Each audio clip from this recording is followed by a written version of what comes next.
ਸਤਿ ਸ੍ਰੀ ਅਕਾਲ। ਮੈਂ ਡਾਕਟਰ ਦਵਿੰਦਰ ਸਿੰਘ, ਪੰਜਾਬੀ ਵਿਭਾਗ, ਮੁਲਤਾਨੀ ਮਲ ਮੋਦੀ ਕਾਲਜ ਪਟਿਆਲਾ।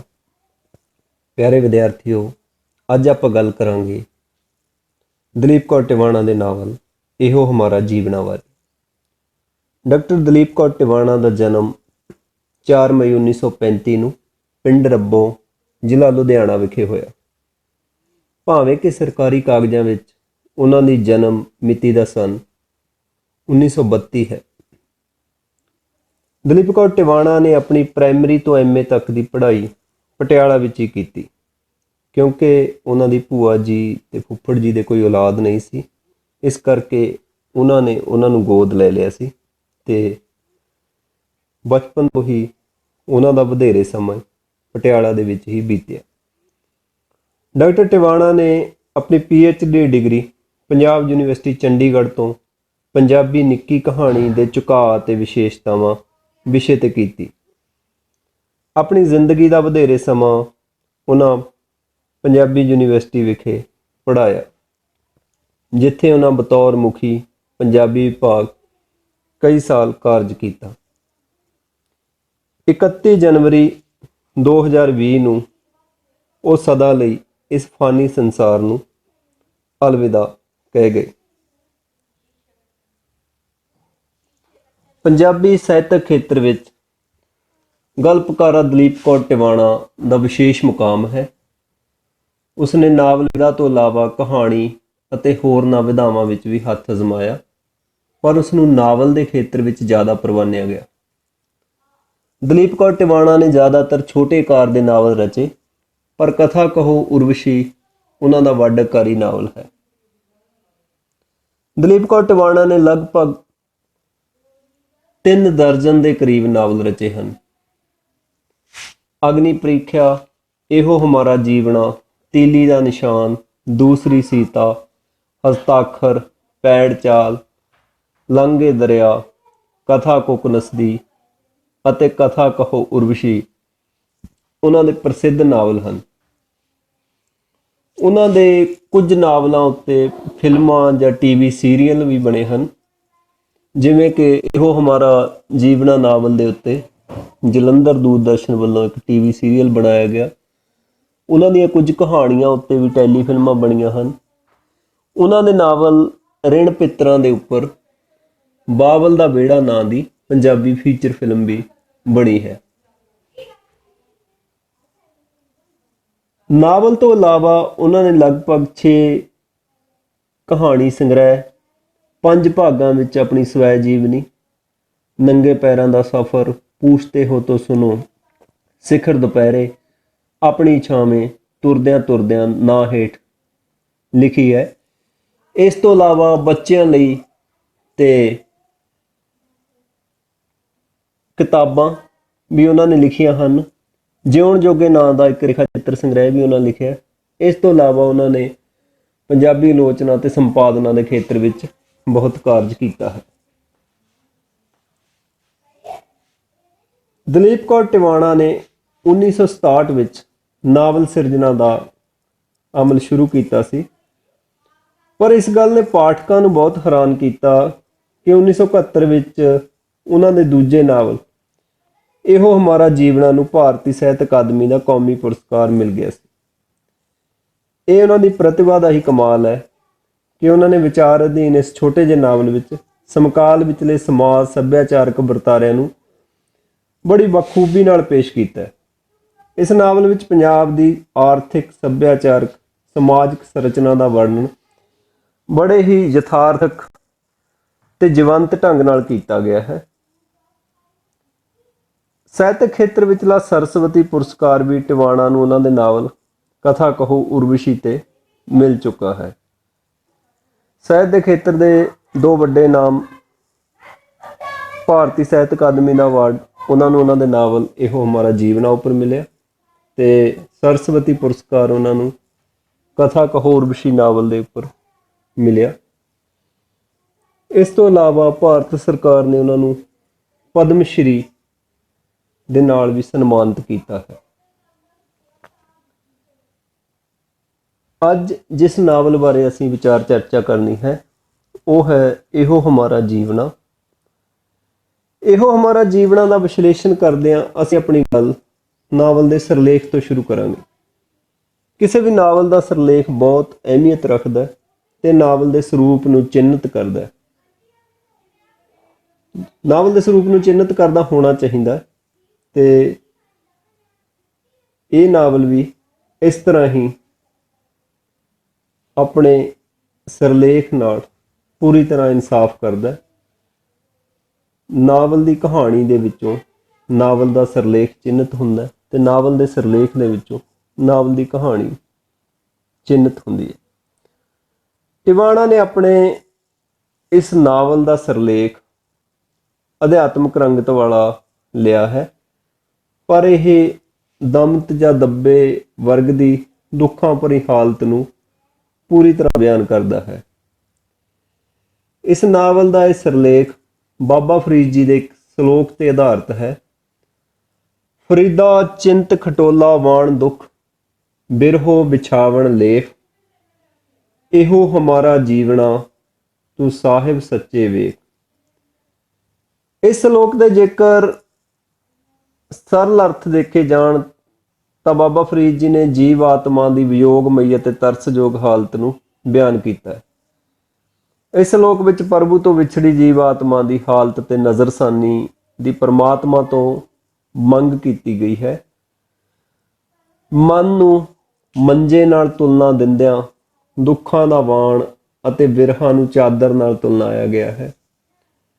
ਮੰਗ ਕੀਤੀ ਗਈ ਹੈ ਕਿ ਹੇ ਪ੍ਰਭੂ, ਮੇਰੀ ਇਸ ਵਿਜੋਗਮਈ ਤਰਸਯੋਗ ਹਾਲਤ ਅਤੇ ਦੁੱਖਾਂ ਵੱਲ ਨਜ਼ਰ ਮਾਰ।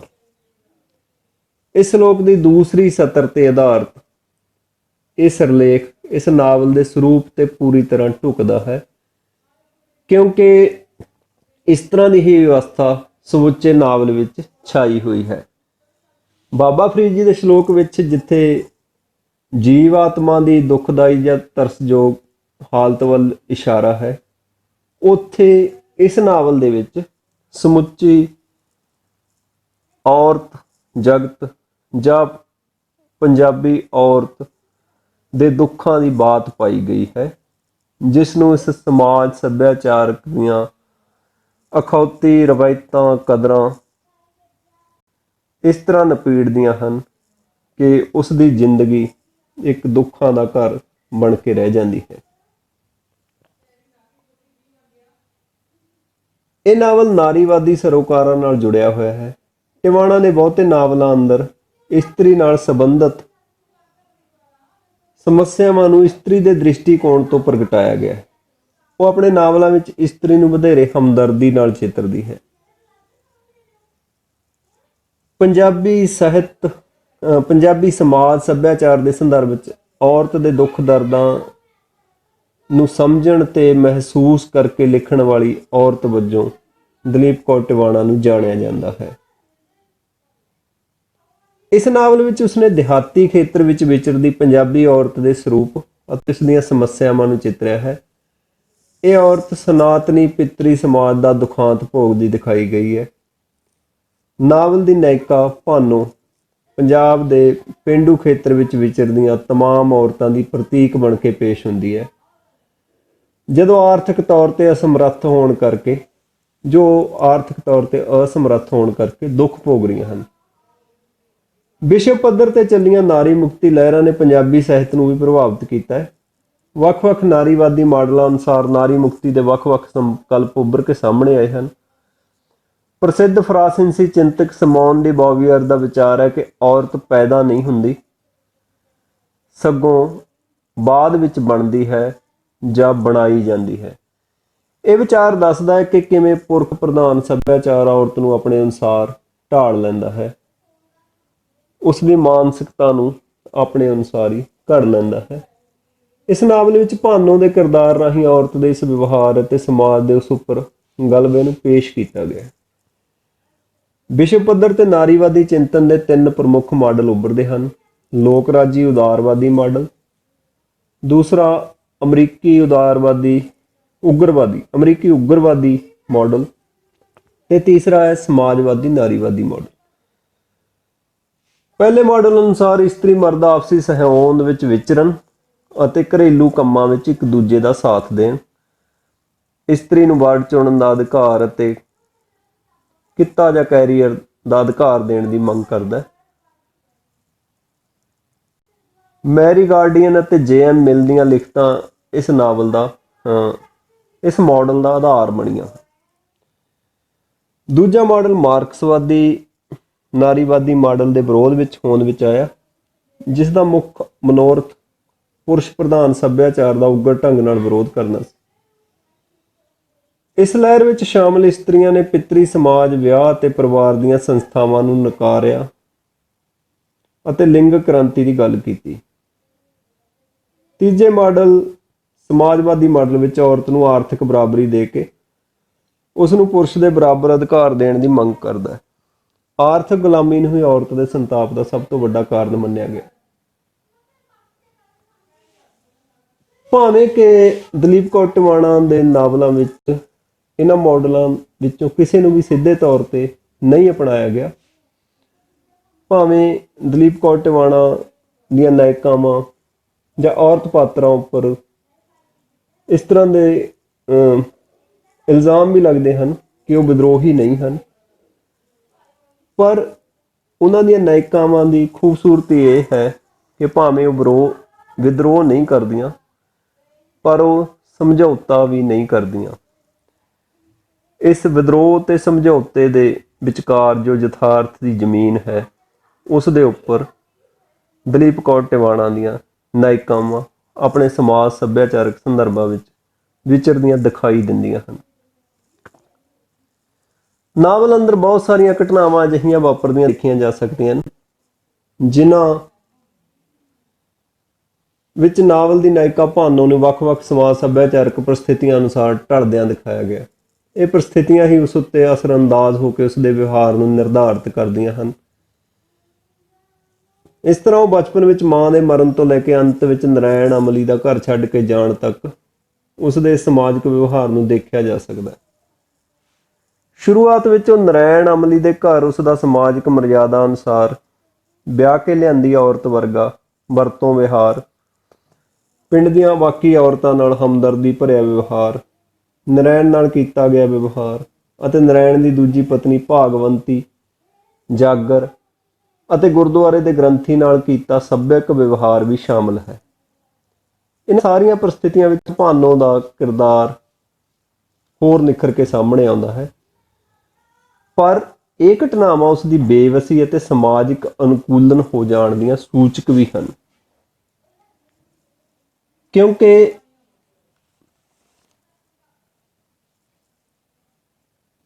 ਭਾਨੋ ਦੀ ਸਾਰੀ ਜ਼ਿੰਦਗੀ ਸੱਭਿਆਚਾਰਕ ਤੌਰ ਤੇ ਪ੍ਰਵਾਨਿਤ ਮਰਿਆਦਾਗਤ ਜ਼ਿੰਦਗੀ ਭੋਗਣ ਲਈ ਸੰਘਰਸ਼ੀ ਹੈ। ਇਸ ਨਾਵਲ ਦੀ ਮੁੱਖ ਪਾਤਰ ਭਾਨੋ ਦਾ ਦਵੰਦ ਇਹ ਹੈ ਕਿ ਉਹ ਸਾਰੀ ਉਮਰ ਆਪਣੀਆਂ ਸਮਾਜ ਸੱਭਿਆਚਾਰਕ ਕਦਰਾਂ ਕੀਮਤਾਂ ਪ੍ਰਤੀ ਸਚਿਆਰੀ ਰਹਿੰਦੀ ਹੈ, ਪਰੰਤੂ ਇਸ ਸੱਭਿਆਚਾਰ ਦੇ ਨਕਾਰਾਤਮਕ ਪਹਿਲੂ ਉਸ ਦੇ ਦੁਖਾਂਤ ਜਾਂ ਦੁੱਖਾਂ ਦਾ ਕਾਰਨ ਬਣਦੇ ਹਨ। ਭਾਵੇਂ ਭਾਨੋ ਵਿਦਰੋਹੀ ਨਹੀਂ, ਪਰ ਉਹ ਸਮਝੌਤਾਵਾਦੀ ਵੀ ਨਹੀਂ। ਜਿਵੇਂ ਕਿ ਉਹ ਸਰਵਣ ਦੀ ਮੌਤ ਤੋਂ ਬਾਅਦ ਸਰਵਣ ਦੇ ਭਾਈਆਂ ਨੂੰ ਨਹੀਂ ਸਵੀਕਾਰ ਕਰਦੀ। ਜਦੋਂ ਉਸ ਦਾ ਬਾਪੂ ਉਸ ਦਾ ਦੂਸਰਾ ਵਿਆਹ ਕਰਨ ਲੱਗਦਾ ਤਾਂ ਉਸ ਵੇਲੇ ਵੀ ਉਹ ਨਾਬਰ ਹੋ ਜਾਂਦੀ ਹੈ। ਤੇ ਜਾਗਰ ਤੇ ਭਾਈ ਜੀ ਵਰਗੇ ਜੋ ਪਾਤਰ ਹਨ ਤੇ ਉਹਨਾਂ ਦੇ ਮਾੜੇ ਇਰਾਦਿਆਂ ਵਿੱਚ ਵੀ ਉਹ ਉਹਨਾਂ ਦਾ ਸਾਥ ਨਹੀਂ ਦਿੰਦੀ, ਪਰੰਤੂ ਇਸ ਸਭ ਕਾਸੇ ਦੇ ਬਾਵਜੂਦ ਉਹ ਸਮਾਜ ਸੱਭਿਆਚਾਰਕ ਮਾਨਤਾਵਾਂ ਨੂੰ ਲੰਘ ਕੇ ਵਿਦਰੋਹੀ ਨਹੀਂ ਬਣਦੀ ਤੇ ਇਸ ਪੱਖ ਤੋਂ ਉਹ ਨਿਸ਼ਕਿਰਿਆ ਜਾਪਦੀ ਹੈ। ਤੇ ਜੇ ਇੱਕ ਤਰ੍ਹਾਂ ਦੇਖਿਆ ਜਾਵੇ, ਔਰਤ ਨੂੰ ਵਸਤ ਸਮਝਣ ਵਾਲੇ ਸੱਭਿਆਚਾਰ ਦੀਆਂ ਮਾਨਤਾਵਾਂ ਤੇ ਮੋਹਰ ਲਾਉਣ ਦੀ ਪ੍ਰਤੀਤ ਹੁੰਦੀ ਹੈ। ਨਾਵਲ ਅੰਦਰ ਸਮਾਜ ਸੱਭਿਆਚਾਰਕ ਪਰਿਸਥਿਤੀਆਂ ਇੰਨੀਆਂ ਜ਼ਿਆਦਾ ਪ੍ਰਬਲ ਹਨ ਕਿ ਭਾਨੋ ਪੜ੍ਹੀ ਕੇ ਕੋਟਲੇ ਤੋਂ ਉਸਦੇ ਪਿਤਾ ਦੁਆਰਾ ਆਰਥਿਕ ਹਾਲਾਤਾਂ ਦੀ ਮਾਰ ਕਰਕੇ ਮੋਰਾਂ ਵਾਲੀ ਦੇ ਸਰਵਣ ਕੋਲੋਂ ਪੈਸੇ ਲੈ ਕੇ ਵਿਆਹ ਦਿੱਤੀ ਜਾਂਦੀ ਹੈ। ਫਿਰ ਉਸ ਨੂੰ ਦੂਜੀ ਥਾਂ ਨਰਾਇਣ ਅਮਲੀ ਦੇ ਘਰ ਅਤੇ ਅੰਤ ਵਿੱਚ ਫੱਤੇ ਨਾਲ ਤੋੜ ਦਿੱਤਾ ਜਾਂਦਾ ਹੈ। ਇਹ ਯਥਾਰਥਵਾਦੀ ਪੇਸ਼ਕਾਰੀ ਨਰਾਇਣ ਦੇ ਮੂੰਹੋਂ ਕਰਵਾਈ ਗਈ ਹੈ, ਪਰ ਵਿਡੰਬਨਾ ਇਹ ਹੈ ਕਿ ਅੰਤ ਵਿੱਚ ਨਰਾਇਣ ਵੀ ਉਸ ਨੂੰ ਤੀਜੀ ਥਾਂ ਵੇਚ ਦਿੰਦਾ ਹੈ। ਤੈਨੂੰ ਅੱਜ ਵੀ ਬਾਪੂ ਦਾ ਹੇਜ ਮਾਰਦਾ, ਤੈਨੂੰ ਤਾਂ ਦੂਜੀ ਵਾਰੀ ਵੀ ਵੇਚਣ ਨੂੰ ਫਿਰਦਾ ਸੀ, ਅਜੇ ਤੂੰ ਆਖਦੀਆਂ ਦਿਲ ਦਾ ਨਹੀਂ ਮਾੜਾ। ਨਾਵਲ ਅੰਦਰ ਭਾਰਤੀ ਜਗੀਰੂ ਸਮਾਜ ਦੀਆਂ ਮਾਨਸਿਕ ਵਲਗਣਾਂ ਦੀ ਪੇਸ਼ਕਾਰੀ ਕਰਦਿਆਂ ਦਿਹਾਤੀ ਔਰਤ ਦੀ ਸਥਿਤੀ ਅਤੇ ਨਿਮਨ ਕਿਸਾਨੀ ਦੇ ਸੰਕਟ ਨੂੰ ਵੀ ਪੇਸ਼ ਕੀਤਾ ਗਿਆ। ਡਾਕਟਰ ਹਰਪ੍ਰੀਤ ਕੌਰ ਅਨੁਸਾਰ ਜਗੀਰਦਾਰੀ ਸੰਸਕ੍ਰਿਤੀ ਦੇ ਮੁੱਲ ਪ੍ਰਬੰਧ ਅਨੁਸਾਰ ਇਸਤਰੀ ਨੂੰ ਮੁੱਖ ਤੌਰ ਤੇ ਦੋ ਫਰਜ਼ ਨਿਭਾਉਣੇ ਚਾਹੀਦੇ ਹਨ। ਇੱਕ ਤਾਂ ਉਹ ਪਤੀਵ੍ਰਤ ਧਰਮ ਵਿੱਚ ਪਰਿਪੱਕ ਹੋਵੇ, ਦੂਜੇ ਉਹ ਜਾਇਦਾਦ ਦਾ ਨਰ ਵਾਰਸ ਪੈਦਾ ਕਰਨ ਦੇ ਕਾਬਿਲ ਹੋਵੇ। ਭਾਨੋ ਦੇ ਔਲਾਦ ਦਾ ਨਾ ਹੋਣਾ ਵੀ ਉਸ ਦੇ ਦੁਖਾਂਤ ਨੂੰ ਹੋਰ ਜ਼ਿਆਦਾ ਵਧਾ ਦਿੰਦਾ ਹੈ। ਦੂਜਾ ਦੂਸਰੀ ਥਾਂ ਤੇ ਆ ਕੇ ਵਸੀ ਹੋਣ ਕਰਕੇ ਵੀ ਸਮਾਜ ਉਸ ਨੂੰ ਬਣਦਾ ਸਤਿਕਾਰ ਨਹੀਂ ਦਿੰਦਾ।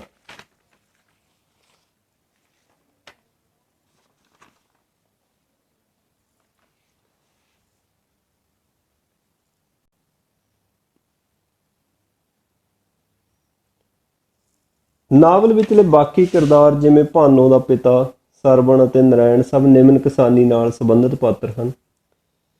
ਇਹ ਕਿਸਾਨੀ ਦੀ ਅਵਸਥਾ ਹਰੀ ਕ੍ਰਾਂਤੀ ਤੋਂ ਪਹਿਲਾਂ ਦੀ ਹੈ, ਜਿਸ ਵੇਲੇ ਪੰਜਾਬ ਅੰਦਰ ਖੇਤੀ ਪੈਦਾਵਾਰ ਬਹੁਤ ਘੱਟ ਸੀ।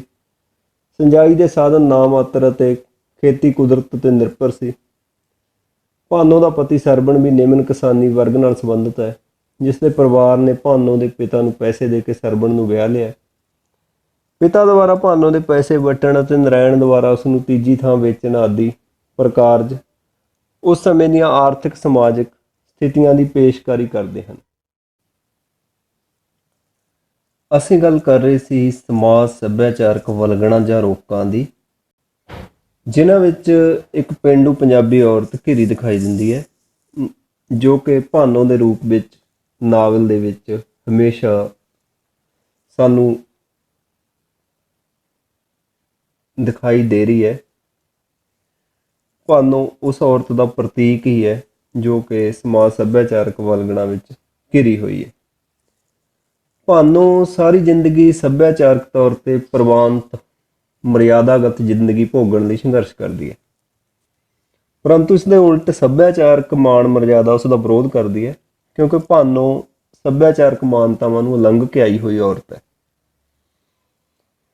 ਭਾਵੇਂ ਕਿ ਇਸ ਵਿੱਚ ਉਸ ਦੀ ਕੋਈ ਮਰਜ਼ੀ ਨਹੀਂ, ਪਰ ਸੱਭਿਆਚਾਰ ਮਾਨਤਾਵਾਂ ਉਸ ਨੂੰ ਉਧਲੀ ਹੋਈ ਤੇ ਇੱਕ ਬਦਚਲਨ ਔਰਤ ਸਮਝਦੇ ਨੇ, ਜੋ ਕਿ ਉਹ ਬਿਲਕੁਲ ਵੀ ਨਹੀਂ, ਪਰ ਸੱਭਿਆਚਾਰਕ ਮਾਣ ਮਰਜ਼ਾਦਾ ਅਨੁਸਾਰ ਉਸ ਨੂੰ ਇਸ ਤਰ੍ਹਾਂ ਦੀ ਸਮਝਿਆ ਜਾਂਦਾ ਹੈ। ਜਿਸ ਕਰਕੇ ਪੈਰ ਪੈਰ ਤੇ ਸੱਭਿਆਚਾਰ ਦੀਆਂ ਸਥਾਪਿਤ ਮਾਨਤਾਵਾਂ ਉਸ ਦਾ ਵਿਰੋਧ ਕਰਦੀਆਂ ਨੇ, ਬਾਵਜੂਦ ਉਸ ਦੇ ਸਚਿਆਰੀ ਔਰਤ ਹੋਣ ਦੇ। ਭਾਨੋ ਦੇ ਵਿਵਹਾਰ ਦੇ ਵਿੱਚੋਂ ਇਹ ਗੱਲ ਵਾਰ-ਵਾਰ ਦੇਖੀ ਜਾ ਸਕਦੀ ਹੈ।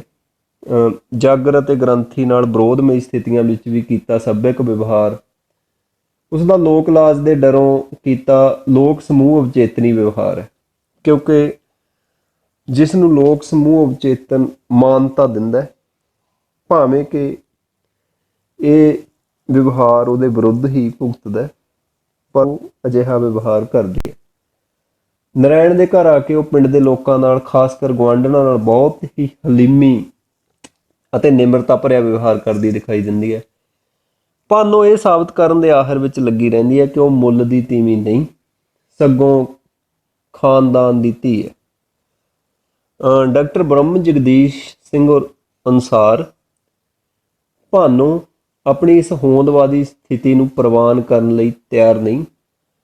ਉਸ ਨੂੰ ਪਿੰਡ ਦੀਆਂ ਹੋਰ ਵਿਆਹੀਆਂ ਵਰੀਆਂ ਇਸਤਰੀਆਂ ਦੇ ਘਰਾਂ ਵਾਂਗ ਜਾਇਜ਼ ਘਰ ਬਣਾ ਦੇਣ ਦੇ ਆਖਰ ਵਿੱਚ ਹੈ। ਇਹ ਸਾਰੇ ਚਿੰਨ੍ਹ ਇੱਕ ਪ੍ਰਵਾਨਿਤ ਅਤੇ ਪ੍ਰਮਾਣਿਕ ਘਰ ਦੀ ਅਕਾਸੀ ਕਰਦੇ ਹਨ।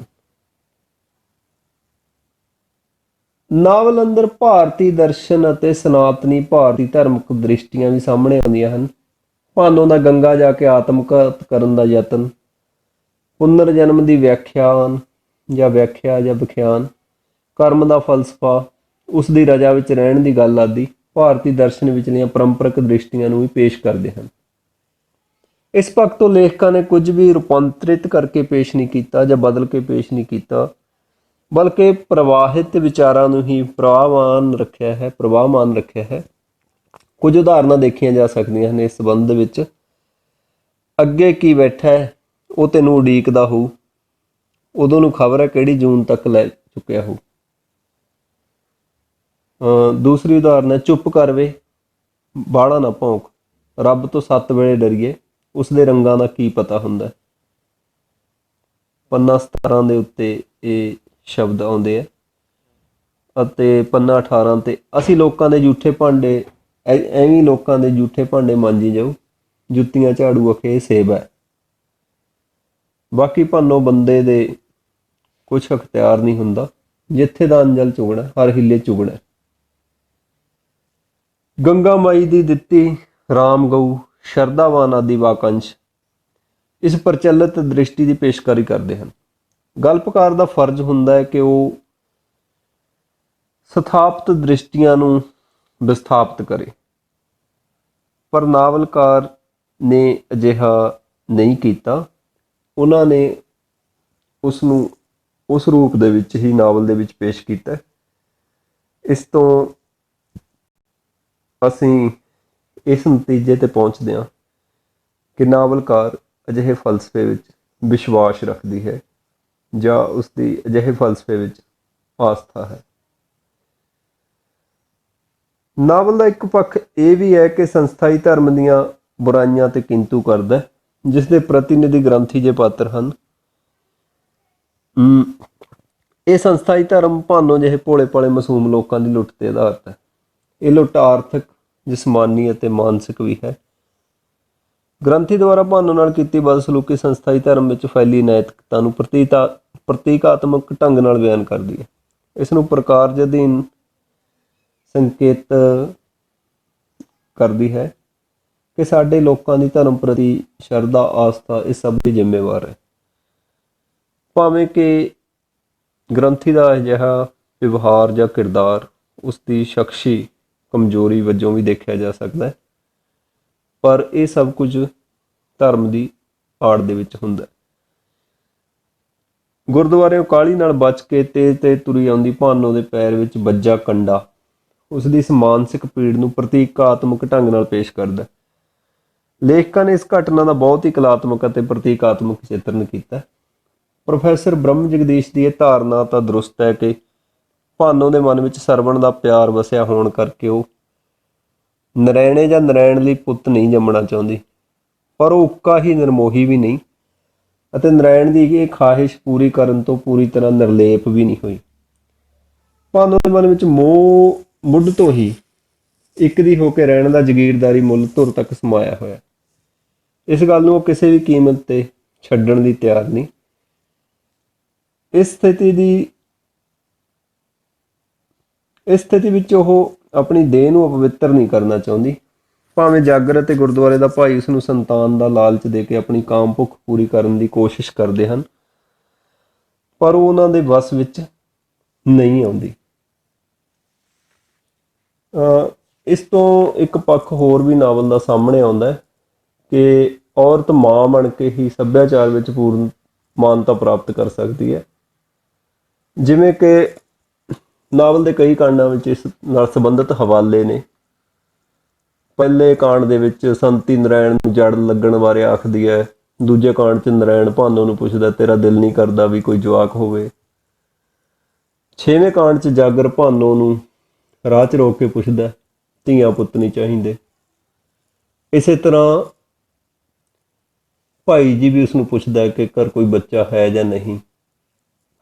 ਤੇ ਉਸ ਤੋਂ ਬਾਅਦ ਭਾਗਵੰਤੀ ਦੇ ਆਉਣ ਤੋਂ ਬਾਅਦ ਭਾਨੋ ਦੀ ਘਰ ਵਿੱਚ ਬੇਕਦਰੀ ਇਹ ਸਿੱਧ ਕਰਦੀ ਹੈ ਕਿ ਔਰਤ ਨੂੰ ਇਸ ਸੱਭਿਆਚਾਰ ਵਿੱਚ ਸਿਰਫ ਬੱਚੇ ਜੰਮਣ ਵਾਲੀ ਮਸ਼ੀਨ ਹੀ ਸਮਝਿਆ ਜਾਂਦਾ। ਜੇਕਰ ਉਹ ਅਜਿਹਾ ਕਾਰਜ ਨਹੀਂ ਕਰਦੀ ਤਾਂ ਇਸ ਸੱਭਿਆਚਾਰ ਵਿੱਚ ਨਾ ਉਸ ਦੀ ਕੋਈ ਕਦਰ ਕਰਦਾ ਤੇ ਨਾ ਹੀ ਇਸ ਸੱਭਿਆਚਾਰ ਵਿੱਚ ਉਸ ਲਈ ਕੋਈ ਜਗ੍ਹਾ ਹੈ। ਇੱਥੇ ਇੱਕ ਦੂਸਰੀ ਗੱਲ ਵੀ ਵਿਚਾਰਨਯੋਗ ਹੈ। ਜ਼ਿਆਦਾਤਰ ਆਲੋਚਕ ਇਹ ਮੰਨਦੇ ਹਨ ਕਿ ਭਾਨੋ ਦੇ ਬੱਚਾ ਨਾ ਹੋਣ ਪਿੱਛੇ ਉਹ ਨਰੈਣ ਦੀ ਨਾਮਰਦੀ ਨੂੰ ਜ਼ਿੰਮੇਵਾਰ ਠਹਿਰਾਉਂਦੇ ਹਨ, ਜਦ ਕਿ ਅਜਿਹਾ ਨਹੀਂ, ਕਿਉਂਕਿ ਭਾਨੋ ਮਾਨਸਿਕ ਤੌਰ ਤੇ ਸਾਰੀ ਉਮਰ ਸਰਵਣ ਨਾਲ ਵਿਚਰਦੀ ਹੈ। ਭਾਵੇਂ ਉਸ ਨਾਲ ਵੀ ਉਸਦਾ ਵਿਆਹ ਪੈਸੇ ਦੇ ਕੇ ਹੋਇਆ ਸੀ, ਪਰ ਉਹ ਸਰਵਣ ਨੂੰ ਪਿਆਰ ਕਰਨ ਵਾਲਾ ਸਮਝਦੀ ਹੈ। ਉਹ ਨਰੈਣ ਨਾਲ ਭਾਵਕ ਤੌਰ ਤੇ ਨਹੀਂ ਜੁੜਦੀ, ਜਿਸ ਦੇ ਨਾਵਲ ਵਿੱਚ ਕਈ ਹਵਾਲੇ ਮਿਲਦੇ ਨੇ। ਤੇ ਉਸ ਦੀ ਸਭ ਤੋਂ ਵੱਡੀ ਉਦਾਹਰਨ ਇਹ ਹੈ ਕਿ ਉਹ ਬੱਚਾ ਜੰਮਣਾ ਹੀ ਨਹੀਂ ਚਾਹੁੰਦੀ, ਕਿਉਂਕਿ ਭਾਨੋ ਭਾਵੇਂ ਵਿਦਰੋਹੀ ਨਹੀਂ ਪਰ ਸਮਝੌਤਾਵਾਦੀ ਵੀ ਨਹੀਂ। ਉਸਦੀ ਇੱਕ ਸਵੈ ਮਾਣ ਜਾਂ ਸੈਲਫ ਅਸਟੀਮ ਹੈ, ਜਿਸ ਨਾਲ ਉਹ ਕਿਸੇ ਪੱਧਰ ਤੇ ਸਮਝੌਤਾ ਨਹੀਂ ਕਰਦੀ।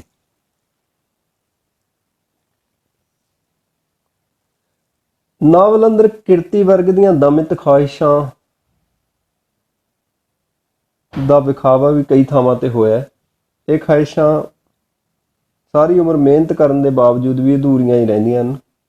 ਭਾਨੋ ਦੇ ਚੰਗਾ ਘਰ ਬਣਾਉਣ ਦਾ ਸੁਪਨਾ ਲੈਣਾ, ਮਾਂ ਬਣਨ ਦਾ ਸੁਪਨਾ, ਨਰੈਣ ਦੁਆਰਾ ਉਸ ਲਈ ਸੂਟ ਖਰੀਦ ਕੇ ਜਾਗਰ ਹੱਥ ਭੇਜਣਾ ਅਤੇ ਚਿਮਟਾ ਖਰੀਦਣ ਵਾਲੀ ਭਾਵਪੂਰਤ ਘਟਨਾ ਆਦਿ ਪ੍ਰਕਾਰ ਦੇ ਨਾਵਲ ਵਿੱਚ ਨਿਮਨ ਵਰਗ ਦੀਆਂ ਅਪੂਰਨ ਖਾਹਿਸ਼ਾਂ ਦੀ ਪੇਸ਼ਕਾਰੀ ਕਰਦੇ ਹਨ। ਇਹ ਹਾਲਤ ਸਮੁੱਚੇ ਰੂਪ ਵਿੱਚ ਦੇਖਦਿਆਂ ਸਾਡੇ ਆਰਥਿਕ ਸਮਾਜਿਕ ਢਾਂਚੇ ਵੱਲ ਸੰਕੇਤ ਕਰਦੇ ਹਨ। ਜਾਗੀਰਦਾਰੀ ਸਮਾਜ ਆਰਥਿਕ ਵਿਵਸਥਾ ਤੇ ਆਧਾਰਿਤ ਢਾਂਚਾ ਕਿਰਤੀ ਵਰਗ ਦੀ ਇਸ ਤਰ੍ਹਾਂ ਦੀ ਹਾਲਤ ਦਾ ਜ਼ਿੰਮੇਵਾਰ ਹੈ। ਇਹੋ ਹਮਾਰਾ ਜੀਵਣਾ ਨਾਵਲ ਪਾਠਕ ਨੂੰ ਇੱਕ ਵਿਚਾਰਗੀ, ਲਾਚਾਰੀ ਅਤੇ ਬੇਵਸੀ ਦਾ ਅਹਿਸਾਸ ਕਰਵਾ ਕੇ ਰੁਦਨਮਈ ਅਵਸਥਾ ਵਿੱਚ ਲੈ ਜਾਂਦਾ ਹੈ। ਸਮੁੱਚੇ ਰੂਪ ਵਿੱਚ ਇਹ ਰੁਦਨ ਭਾਨੋ, ਨਰੈਣ, ਜਾਗਰ, ਸਰਵਣ ਅਤੇ ਦੂਜੇ ਪਾਤਰਾਂ ਨਾਲ ਹੀ ਪੇਸ਼ ਹੁੰਦਾ ਹੈ। ਨਾਵਲ ਦੀ ਨਾਇਕਾ ਭਾਨੋ ਵੱਖ-ਵੱਖ ਪਰਿਸਥਿਤੀਆਂ ਵਿੱਚ ਗੁਜ਼ਰਦੀ ਹੋਈ ਪਾਠਕ ਦੀ ਭਰਪੂਰ ਹਮਦਰਦੀ ਹਾਸਲ ਕਰਦੀ ਹੈ। ਉਸ ਦਾ ਕਿਰਦਾਰ ਪਿਤਰੀ ਸਮਾਜ ਅਤੇ ਜਾਗੀਰਦਾਰੀ ਸਮਾਜ ਆਰਥਿਕ ਵਿਵਸਥਾ ਨੂੰ ਰਾਸ ਆ ਗਿਆ ਹੈ। ਭਾਨੋ ਇਸ ਸਮੁੱਚੇ ਨਾਵਲ ਵਿੱਚ ਹਾਲਾਤਾਂ ਨਾਲ ਜੂਝਦੀ ਦਿਖਾਈ ਦਿੰਦੀ ਹੈ। ਉਹ ਕਿਤੇ ਵੀ ਇਸ ਅਨਿਆਂ ਦੇ ਵਿਰੁੱਧ ਆਪਣਾ ਪ੍ਰਤੀਰੋਧ ਜ਼ਾਹਿਰ ਨਹੀਂ ਕਰਦੀ। ਇਹ ਉਸ ਵਰਗੀਆਂ ਅਨੇਕਾਂ ਭਾਰਤੀ ਪੰਜਾਬੀ ਔਰਤਾਂ ਦਾ ਅਨਿਵਾਰੀ ਜਾਂ ਜ਼ਰੂਰੀ ਦੁਖਾਂਤ ਬਣ ਚੁੱਕਾ ਹੈ। ਨਾਇਕਾ ਦਾ ਵਿਆਹ ਪੈਸੇ ਲੈ ਕੇ ਕੀਤਾ ਜਾਂਦਾ ਹੈ। ਜਾਗਰ ਅਤੇ ਗ੍ਰੰਥੀ ਉਸ ਨਾਲ ਬਦਸਲੂਕੀ ਕਰਦੇ ਹਨ। ਨਰੈਣ ਉਸ ਨੂੰ ਬਣਦਾ ਸਤਿਕਾਰ ਨਹੀਂ ਦਿੰਦਾ। ਉਸ ਦੀ ਸੌਂਕਣ ਭਾਗਵੰਤੀ ਵੀ ਉਸ ਨੂੰ ਕੁੱਟਦੀ ਮਾਰਦੀ ਹੈ। ਪਰ ਨਾਇਕਾ ਕਿਤੇ ਵੀ ਇਸ ਸਾਰੇ ਅਨਿਆਂ ਦੇ ਵਿਰੁੱਧ ਆਪਣੀ ਆਵਾਜ਼ ਨਹੀਂ ਉਠਾਉਂਦੀ, ਜਿਸ ਕਰਕੇ ਉਹ ਇੱਕ ਨਿਮਾਣੀ ਅਤੇ ਨਤਾਣੀ ਔਰਤ ਬਣ ਕੇ ਰਹਿ ਜਾਂਦੀ ਹੈ। ਇਸ ਬੁਰੀ ਅਵਸਥਾ ਦੇ ਖਿਲਾਫ ਆਤਮ ਸਮਰਪਣੀ ਹੈ। ਭਾਵੇਂ ਬਹੁਤੀਆਂ ਭਾਰਤੀ ਦਿਹਾਤੀ ਔਰਤਾਂ ਦਾ ਇਹ ਵਾਸਤਵਿਕਤਾ ਵੀ ਹੈ। ਤੇ ਨਾਵਲ ਦਾ ਇੱਕ ਪੱਖ ਇਹ ਹੈ ਤੇ ਦੂਸਰਾ ਪੱਖ ਇਹ ਵੀ ਹੈ ਕਿ ਉਹ ਸਰਵਣ ਦੀ ਮੌਤ ਤੋਂ ਬਾਅਦ ਉਸਦੇ ਭਰਾਵਾਂ ਨਾਲ ਰਹਿਣਾ ਮਨਜ਼ੂਰ ਨਹੀਂ ਕਰਦੀ, ਜਾ ਕੇ ਨਾਵਲ ਦੇ ਅੰਤ ਦੇ ਵਿੱਚ ਬੜਾ ਹੀ ਭਾਵਪੂਰਤ ਮੰਜ਼ਰ ਹੈ, ਜਦੋਂ ਭਾਨੋ ਬਿਨਾਂ ਘੁੰਡ ਦੇ ਤੇ ਬਿਨਾਂ ਘੱਗਰੇ ਦੇ